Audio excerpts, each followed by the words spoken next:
Psychopaths are not just found in serial killer movies. They also roam the corporate corridors. The effects of corporate mental health cost the South African economy more than 40 billion rand annually. With the first week of July being Corporate Mental Health Week, we put the spotlight on the dangers of the office psychopath with psychiatrist Dr. Renata Skuman from the University of Stellenbosch Business School. She's joining us via Skype this morning. Doc, good morning, and thanks for your time this morning. I must say, when I saw this suggested by our producers yesterday, I said, yes, we absolutely have to do the story. Who is the office psychopath?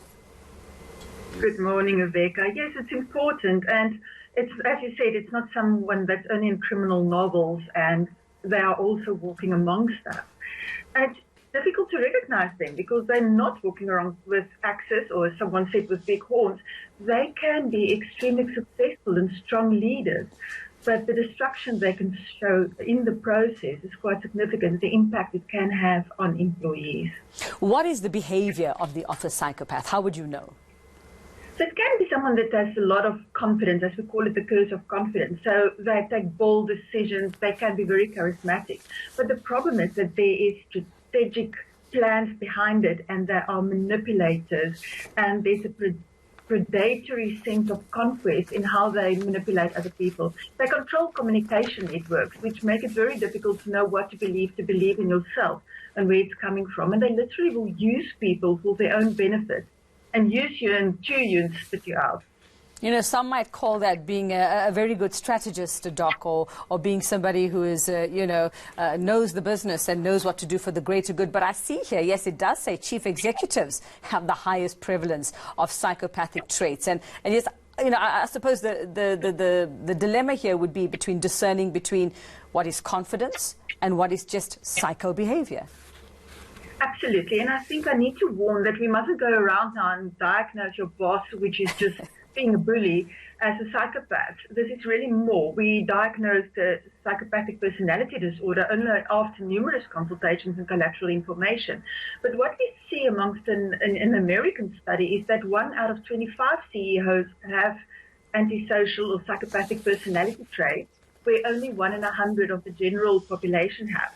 So yes, there's definitely confidence coming with it, bold decision making. It can be good, but it's only when there's the negative aspects, that manipulation, the deceitfulness, the tactics, the undermining, the cruelty and the lack of empathy that we would call it a psychopath. It almost sounds like we're describing an office bully or a workplace bully here. And I see that also the term narcissist comes into play here, where, you know, you have the office bully, you have the narcissist, you have the psychopath. Are these all the same thing?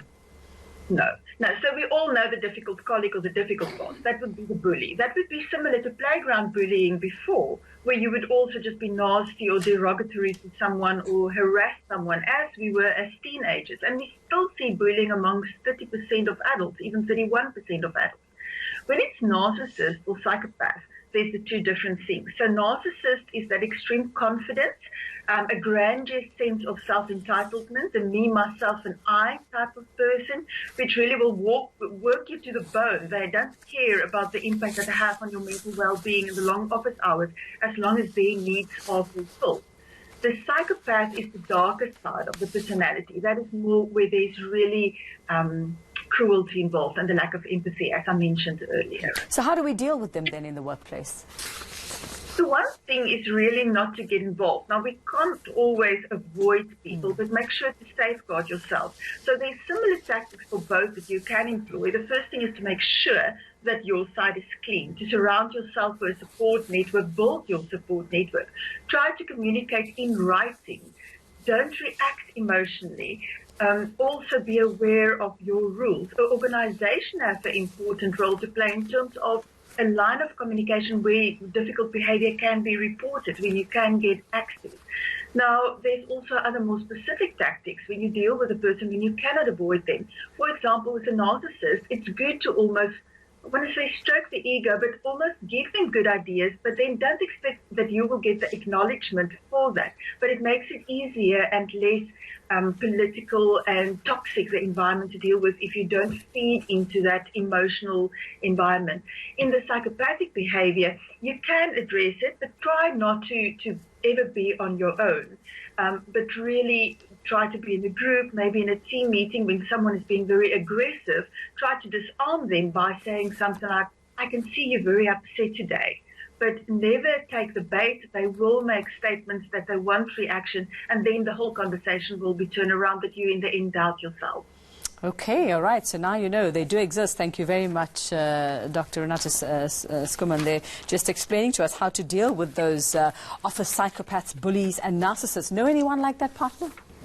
No comment. I think I value my job.